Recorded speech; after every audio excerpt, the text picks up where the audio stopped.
আসসালামু আলাইকুম। মেহেজিনস ভিলেজ লাইফে আপনাকে স্বাগতম। এটা আমার চ্যানেলের প্রথম ভিডিও। জানি না আপনাদের কেমন লাগবে, আশা করছি ভালোই লাগবে। তো আমি চুলায় গরম পানি বসিয়ে দিলাম আর এখানে বসে পড়লাম আলু ছিলতে।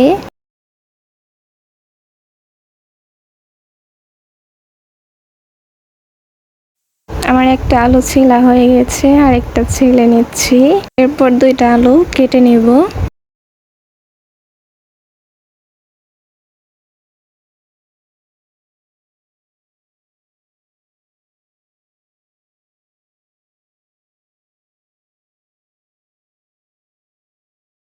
এরপর দুইটা পেঁয়াজও নিয়েছি, পেঁয়াজ দুইটা আগে ছিলে নেব, তারপর আলু আর পেঁয়াজ ধুয়ে নেব।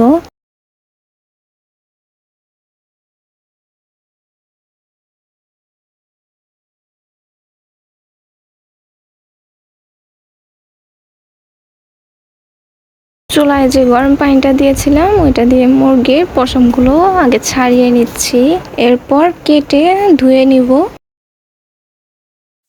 এখন ধুয়ে রাখা মাংসগুলো আর একটা বাটিতে উঠিয়ে নিচ্ছি।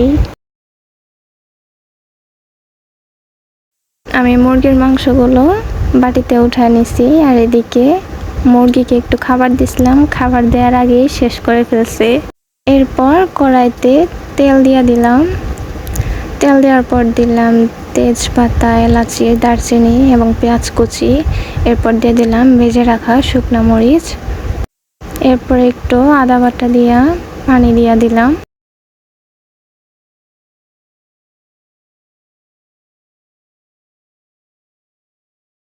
তারপর দিয়া দিলাম হলুদের গুঁড়া আর লবণ।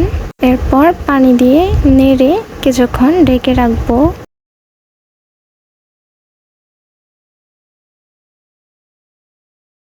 ঢাকনা উঠিয়ে মুরগির মাংসগুলো দিয়ে দিব। এরপর মশলা এবং মাংস ভালো করে মিশিয়ে নিব।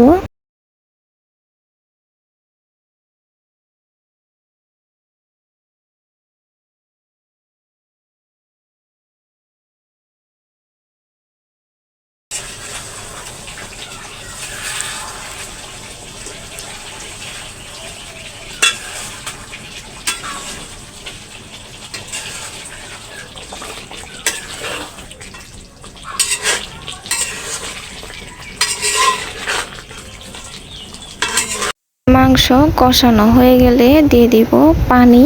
এরপর মাংসগুলোকে কিছুক্ষণ নেড়ে ঢেকে দিব। কিছুক্ষণ পর ঢাকনা উঠিয়ে আবার একটু নেড়ে চেড়ে দিব। এরপর আমি জিরে গুঁড়া দিয়ে দিব।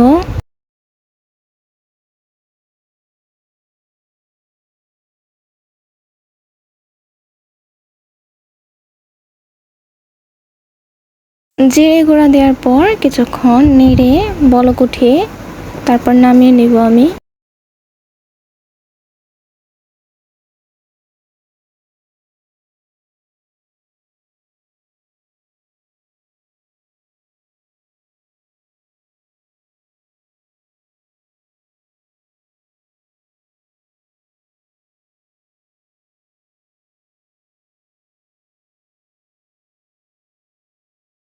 এবার প্লেটে ভাত বেড়ে নিচ্ছি।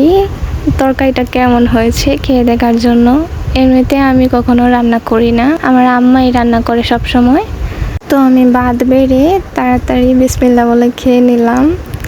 আমার কাছে তরকারিটা খুবই ভালো লাগছে, আর বিশেষ করে যখন মাংসটা কষাচ্ছিলাম তখন পুরো বাড়ি ঘ্রাণে ভরে গিয়েছিল। তো এই ছিল আমার আজকের ভিডিও। আশা করি আপনাদের ভালো লেগেছে। ভালো লাগলে অবশ্যই বলবেন, খারাপ লাগলেও বলবেন।